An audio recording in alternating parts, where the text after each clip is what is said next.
5 seconds. Start. महोदय, हम सभी इस बात के शिकार हो जाते हैं कि अपने दलगत स्वार्थ में आकर गलत काम कर बैठते हैं। कभी भाषा और कभी किसी प्रदेश के स्वार्थ में ऐसे प्रश्न उठते हैं जो हमारे राष्ट्र की एकता को कमजोर करते हैं। अभी एक माननीय सदस्य ने यह प्रश्न उठाया और आरोप लगाया कि भारत सरकार कुछ प्रदेशों के साथ इंसाफ नहीं करती। भारत सरकार कुछ प्रदेशों के प्रति पक्षपातपूर्ण नीति अपनाती है। यही मनोवृत्ति है जिसमें एक प्रदेश को दूसरे प्रदेश के विरुद्ध भड़काया जाता है, एक जाति को दूसरी जाति के विरुद्ध खड़ा किया जाता है, एक धर्म को दूसरे धर्म के विरुद्ध खड़ा किया जाता है और एक भाषा और दूसरी भाषा वालों के बीच में भड़काव पैदा करके लड़ाई पैदा की जाती है। यही मनोवृत्ति है जिसको हमारे विरोधी दल के बहुत से लोग भड़का कर पैदा करते हैं। उनकी अपनी गलत नीतियों के कारण विशाल दृष्टिकोण नहीं होता है और वे ऐसे प्रश्नों को उभारकर अपना स्वार्थ सिद्ध करती हैं। स्पष्ट है कि ऐसे समस्त प्रश्नों का परिणाम हमेशा बुरा होता है। इसलिए मैं भी सभी राजनीतिक पार्टियों के नेताओं से अपील करना चाहूँगा कि जो प्रश्न हमारे देश के सामने हैं और जिन पर हम सबको चिंता हो रही है तथा जिनका हल निकालने की हम कोशिश करते हैं, उन तमाम प्रश्नों के ऊपर हम ठंडे दिल से विचार करें। श्री वाजपेयी ने एक अच्छी बात कही। उन्होंने कहा कि इन प्रश्नों का हल सड़कों पर नहीं होगा। मैं भी उनसे इस बात से सहमत हूँ कि इन प्रश्नों का हल प्रजातांत्रिक ढंग से ढूंढने का प्रयत्न करना चाहिए। हमें इनका हल प्रजातांत्रिक व्यवस्था के अंदर करना होगा। सड़कों के ऊपर इन प्रश्नों का हल नहीं हो सकता है। राजस्थान के अंदर जो अकाल पड़ा हुआ है और लोग मर रहे हैं, उसकी तरफ चिंता नहीं हो रही है। अब राजस्थान में जो संकट है और इस तरह के जो दूसरे प्रश्न हैं, उन पर हम लोग एक साथ बैठकर गंभीरता से विचार करें और उनका हल तलाश करें। खाली इस तरह से आरोप लगाने से और उपदेश देने से काम नहीं चलेगा।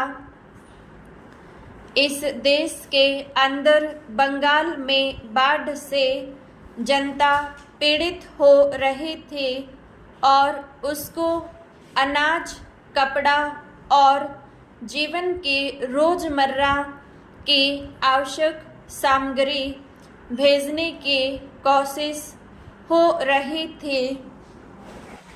महोदय, उस जमाने में रेलवे कर्मचारियों को भड़का करके हड़ताल करना और फलस्वरूप एक ऐसी व्यवस्था पैदा करना जिसके कारण बंगाल के पीड़ित लोगों की सहायता न की जा सकी, उचित कार्य था। लेकिन यह कार्य मेरे घर के भाइयों ने किया था। मेरा कहना है कि केवल उपदेश से काम नहीं चलता है।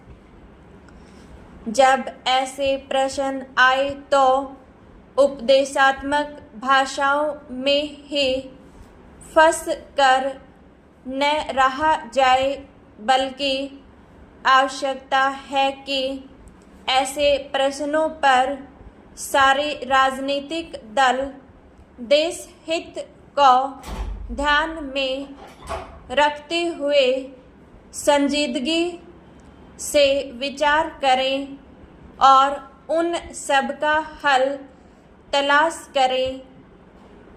आज श्री वाजपेयी ने प्रधानमंत्री पर कुछ आक्षेप किए। वे बड़े गुस्से में थे और इतने क्रोध में थे कि उन्होंने अपने मस्तिष्क का संतुलन खो दिया था। उन्होंने आरोप लगाया कि सरकारी कर्मचारियों के प्रयास से बड़ी बड़ी सभाएं की गई। मैं वाजपेयी जी का गुस्सा और उनका असंतुलित होना समझ सकता हूँ। उन्होंने यह भी कहा कि प्रधानमंत्री जी ने इन चुनावों के बीच अपने भाषणों में जनमानस को ऊपर उठाने की कोशिश नहीं की, मूलभूत प्रश्नों को देश के सामने रखने की कोशिश नहीं की और आज जो राष्ट्रीय दिक्कतें और परेशानियां हैं उन पर जनता को शिक्षित करने की कोशिश नहीं की। प्रधानमंत्री ने अपने चुनाव भाषणों में देश के अंदर जो शक्तियां राष्ट्रीय एकता को भंग कर रही हैं, धर्म के नाम पर, जाति के नाम पर, भाषा के नाम पर या अक्षेत्रीयता के नाम पर संकीर्णता की भावना पैदा कर रही हैं, जनता को उनसे सजग किया। प्रधानमंत्री जी ने इस बात को अनुभव किया था कि उत्तर प्रदेश, बिहार और उत्तर भारत के समस्त हिंदी बोलने वाले इलाकों में जनसंघ संकीर्णता की भावना का प्रचार कर रहा है। जिस प्रकार से जनसंघ सांप्रदायिकता की भावना को बढ़ावा दे रहा है, राष्ट्रीय शक्तियों को तोड़ने की नीति चला रहा है, उससे हमारे राष्ट्रीय मूल, राष्ट्रीय नीतियां और राष्ट्रीय एकता खतरे में है। इसीलिए प्रधानमंत्री ने जनसंघ के ऊपर इस बात का प्रहार किया था कि वह सांप्रदायिक शक्ति है और उससे जनता को सावधान हो जाना चाहिए। आज जो वाजपेयी जी का गुस्सा है उसको हम समझ सकते हैं। उन्होंने एक सपना देखा था, एक सुनहरा सपना, उत्तर प्रदेश में अपनी सरकार बनाने का, बिहार में अपनी पार्टी को बहुमत प्राप्त कराने का।